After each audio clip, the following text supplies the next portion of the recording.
Hello, hello. This is the 194th Test from the Future, an experimental podcast from the year 2224, which we are sending from our present to yours.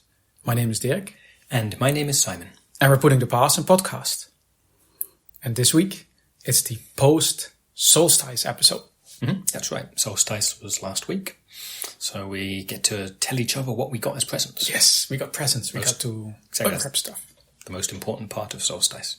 Do you want to go first or shall I? I can go first. Mm-hmm. I was going to say we can say what we unwrapped, but I got a non-haptic present, something I couldn't touch. Tangible? Like you didn't actually... So wait, you didn't receive anything? No, I did receive something, but I couldn't unwrap it because it was digital present. I see. Yeah. Also, although it did like I got a message and there was a picture of a present. I could. You could look at it. I could tap the present and then it would like digitally unwrap. Okay. So, but then what was it? I got a subscription to Box of Dirt. Okay. I got it from my colleagues at the Frankfurt City Council. Okay, so you know what it is? The title. From the name of it, I'm guessing a box of dirt, but you said it was digital rather than something physical? Yeah, it's because the subscription was digital. Ah, okay. So the whole model is it's called Box of Dirt. And then I got a year-long subscription. Mm-hmm. But of course, I can cancel it or not, and then I can prolong it. And then every month I get a box of dirt. Okay. Which is where the name comes from. Sure. And it's from a different celestial body every time. Oh, nice. And so have you received the first one already, or is it still to come? It's coming in January. Ah, okay, sure. Makes sense. Yeah. So, it could be Earth, because that is one celestial body. One. So there's a super tiny chance it could actually be from Earth, at least at some point anyway. So you don't know, it's not like you've got a list of where they'll come from? It'll be a surprise each month? Yeah, exactly. I actually hope they tell me. I hope... when it comes. Yeah, exactly. Then that I don't just get a box of dirt and, whatever. It's up to you to figure it out. Now, hopefully it will say. Also, especially if those celestial bodies, maybe some come from the Parthians or from the Illuminati's, places that they operate rather than just within our solar system. That would be extra cool. Yeah. But apparently it's all kinds of things. It's moons and suns and planets and meteorites and everything that's out there is up for grabs. Cool. That's a nice, a thoughtful gift from your colleagues. Yes, you know why they gave me this? I think I know. Shall I say? Or yes. Yeah. So because was it last year's? Time's gone by. You ran on the platform. Yeah, last year. Yeah. For local government, what was your slogan? I came up with it. I should remember. More dirt in Frankfurt. More dirt in Frankfurt. That was it. That was the one. That was good stuff. That was my single topic during the campaign, and I got elected. Yeah. On that, I guess, or because I threw the toilet bowl really far, or whatever. But anyway, I got elected with that slogan, and they thought it was funny to give me this subscription. Makes sense. Yeah. So you will be doing your part. More dirt for Frankfurt. You'll be exactly indirectly doing your part in the sense that each month you'll get a little bit more dirt for Frankfurt. Oh, that could be a super policy for the city council. That I get a subscription for every inhabitant of Frankfurt. Okay. How cool would that be? That we don't have to organize all the dirt being transported to Frankfurt. We can just give every person a lifelong subscription as long as they live in Frankfurt. Okay, so yeah. Not so if they move away, sure, it stops for that person. But whoever's living within Frankfurt, exactly. And then of course, they get a new box, and they basically toss it out the window or whatever they want to do with it, and then we get slowly but surely a layer of dirt in Frankfurt. How cool would that be? And not just any old dirt. I'm not sure about the efficacy of it, but it's so good. I like the idea of it, even if it's not efficient. And it's not just any dirt. It's dirt from the galaxy. True. Not just more dirt from Wiesbaden. Exactly, just from not from some some neighboring cities, just really from outer space. Yeah. That we have not just any old dirt in Frankfurt, but we have galactic dirt. I was going to ask if you know. I guess you don't know because you haven't received it yet. I'm presuming they sterilize the dirt that they send just to make sure it doesn't have any microbes or other, creepy crawlies or whatever in it. I mean, it comes to a lot of assumptions right now. I would actually already be happy if it actually comes from other planets, because if you say, yeah, this is from Pluto. Okay, oh, yeah, awesome. no. I mean, from other planets, at least within the solar system, you're probably fine. But I was just meaning, what if it comes from some other place on Earth that has some stuff in it that messes up the local ecosystem? You mean some other place in the galaxy, you mean? Or just on Earth. Yeah. Sure. Stuff from faraway planets where we don't even know what's going on with their biology. That could be a problem. But I was also meaning it could just be an issue, to introduce creepy crawlies from the other side of the planet. That's already it. To Frankfurt. That could cause problems. Although I guess with kind of teleportation, that already kind of... So it'll be fine. Yeah, exactly. Wow. Okay. Yeah. This comes with all kinds of I assume they tell me what's in the box. I assume it's actually true. I assume it's safe. Okay. I guess you'll find out next month. In one of our future episodes, I will bring a box of dirt and we'll look into it. Mm-hmm. Taste test, maybe. Yes. Wow. Cool. This was not even the topic yet of our episode. Right, no, sorry, yeah. we could just redub this episode box of dirt and then talk about it for 10 more minutes and then we have another episode. Could do. Yeah. Shall we? No, let's talk about your present because it's way cooler. Right, exactly. I asked earlier. I was a little bit disingenuous. I was like, hey, do you want to go first? But I knew you wanted to go first because the main topic is the present that I received last week for Solstice. I received a uranium lamp. A uranium lamp. Uranium lamp. Here it is. And as you can see, it's pretty cool looking, yeah? Yeah. Spherical. So you can see it, but of course I describe it for our listeners. So I'm gonna close my eyes. And then you describe it, and if I don't understand, see if it matches. Yes. Yeah. Okay. And for our listeners, Dirk has his hands over his eyes to make sure he doesn't peek. So anyway, a spherical sphere of glass, very thick glass. And okay, now that it's switched off, it just looks like a sphere. Mm-hmm. It's pretty cool because it floats. Yes. And here's the secret underneath. There's this little button, or I say a button. Basically, you stroke the bottom of it. Mm-hmm. And when you do that, it lights up inside, and then it glows with a bluish-green glow. Mm-hmm. And if I mentioned it floats, you can position it wherever you like, and it will stay where you leave it. Okay. Do you have a clear picture? I have a very clear picture. Okay, can I remove my hands now? Sure. Does it match what I said? Yes. Nice. A spherical sphere. Spherical sphere. Other than the blue-green glow, because it's not switched on yet. Yeah. So. Yeah. I like it. So because even if it's switched off, it still hovers, right? Yeah. It's pretty, just pretty. Yeah.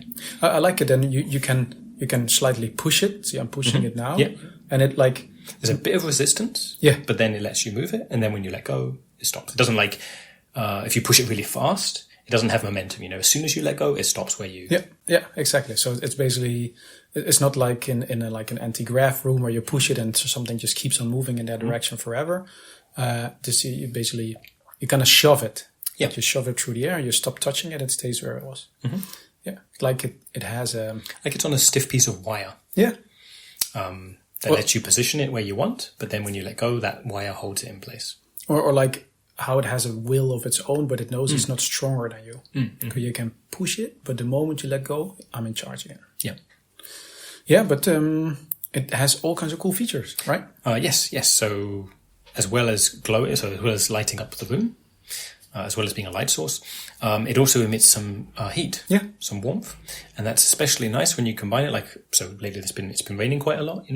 Come in, my jacket's all covered in rain. I drape it over it, and then it kind of looks pretty cool because you got, and then position it above the bathtub so the raindrop, the water falls off into the bath. But then because the uranium lamp itself is warm, that also makes the coat dry faster. Yeah. I've seen it. Where did I see this? This was an event. I can't remember which event, but they had the whole wardrobe was uranium lamps.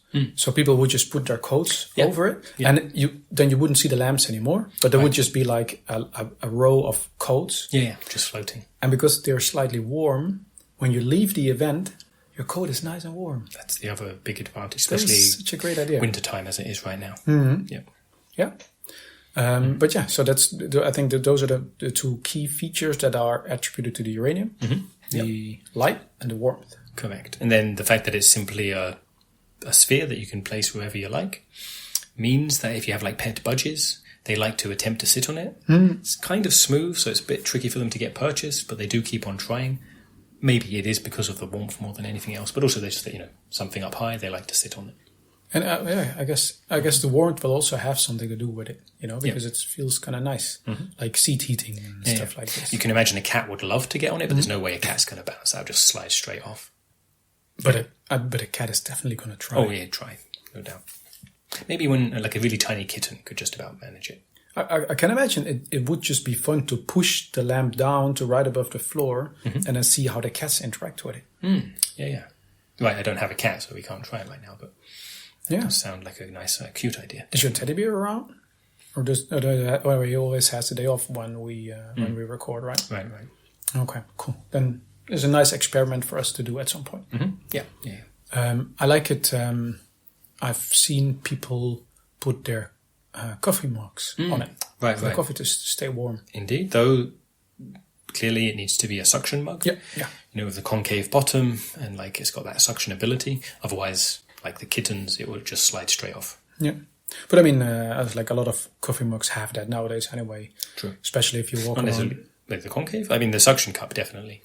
I have not seen, it's not so common for them to have concave. It's where I get my espresso in the morning. It's Skyline Park. I think about a quarter that they sell are concave suction mugs, but it's because of all the spheres in downtown Frankfurt. Of course. Big and small spheres there. If you put your normal mug in there, it slides off. Yeah, it's just handy to have coffee cups that will stick to them. Yeah, exactly. And especially Solstice market going on this time of year. It's real handy when you're out and about to be able to rest your Glühwein on those spheres as well. The fish that are in these spheres, they whenever you put your Glühwein mug on them, they always swim there. I guess maybe they are a little cold in winter as well. Maybe. Yeah. But yeah, it can do all kinds of cool things. Yes. But I think the highlight is that it radiates light. Right? So, I mean, we mentioned that at the beginning. Yep, it's called a uranium lamp after all, so light is obviously its main feature. A big part of it, yeah. And, exactly. Lamp, light. Okay, that's kind of... Although we had a mirror once that you couldn't see yourself in. True. And there are heat lamps, which this also is, but hey, it's a double feature lamp. Yeah. But I think because it has all kinds of light effects, and as far as I understand it, it has many light settings, but one of them is ultraviolet. When the lamp switches to ultraviolet, you can suddenly really properly see the uranium glow inside. Correct, like the bluish green glow, Yeah. I think maybe before we actually try that, create audio content, switch on the lights. Well, we're going to switch on our lamp. We have to address some of the concerns. Because when this came out, I think a few years ago or so, we have to mention that people were a little bit worried. Yeah. Right. It was similar to when lava lamps came out a couple of 100 years ago, maybe even our listeners' time. People were a little worried at first because lava, that comes from volcanoes. That's pretty dangerous, isn't it? Is it safe to have it in my house? So similarly, like you say, when uranium lamps came out, people were, uranium, isn't that radioactive? Isn't that a bit dangerous to have in my house? Nope. No, and they're super secured and exactly. So on. It's sealed in there. Yeah. Inside the lamp, the uranium is sealed inside. No way it can get out. So, and also, like, if it wasn't safe, then they wouldn't release it to the mass market, I guess. Correct. Okay, so now for the ultimate audio experiment. Do we want to see the light show? Yes, we do. Can we see the light show? So shall we switch off the lights? Yeah. Can you get the light switch or shall I? I can. Actually, let's do it remotely. There you go. Yeah, I'll go with my lens 1 sec. Yep, there we go. So we're in darkness now. Okay, so now the lamp is somewhere here. So now I'm pushing it a little bit further away. So yep, so it doesn't like. Can you now control it to do cool light effects? Yeah, let me switch it on so it cycles 1 sec. There you go. Oh, this is nice. So I can describe it for listeners. Yeah, please do.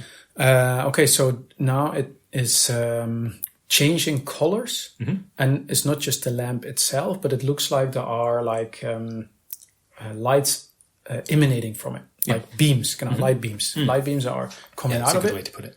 And the light beams are slowly rotating around the room in random directions, and they're going from like pink to blue. Right. Not the lamp itself, but where the beams hit, like the walls or the curtains or whatever, where it hits them, those are the parts that are changing colors. So does it have many modes? So right, this is the more like sedate mode, I guess, the more relaxed mode. There's like a party mode. Let me do that now. Okay, there you go. Oh, okay. As you see, it's much like faster, basically, the cycling. Cool. There's more like a rhythm to it, I guess, as well. And also then now the beams are different colors. Yeah. Before there was like they were all pink or all blue, and now they're all different colors. They're also moving way faster. Yep. This is cool. I guess if you play music, it would probably adjust to the music. Yeah, I think exactly. It can synchronize. Can also do like one color and then fixed. Yeah, that's possible. You got a preference? Yellow. Okie dokie, 1 sec. There you go. Oh, cool. Just a nice warm yellow glow. Yeah, so this is now, if it just, like, if the lamp isn't the highlight of the party like it just was, you can just have a few of them around the room and it makes it very relaxed. Okay. Cool. Shall we switch the lights back off? Back on? Yeah, let's do so. 1 sec, I'll just get it here.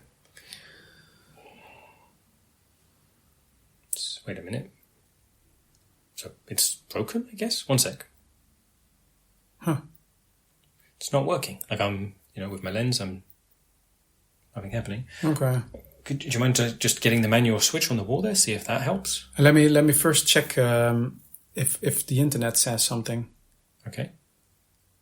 Also, I can't really connect to the internet either. So it looks like the network is down.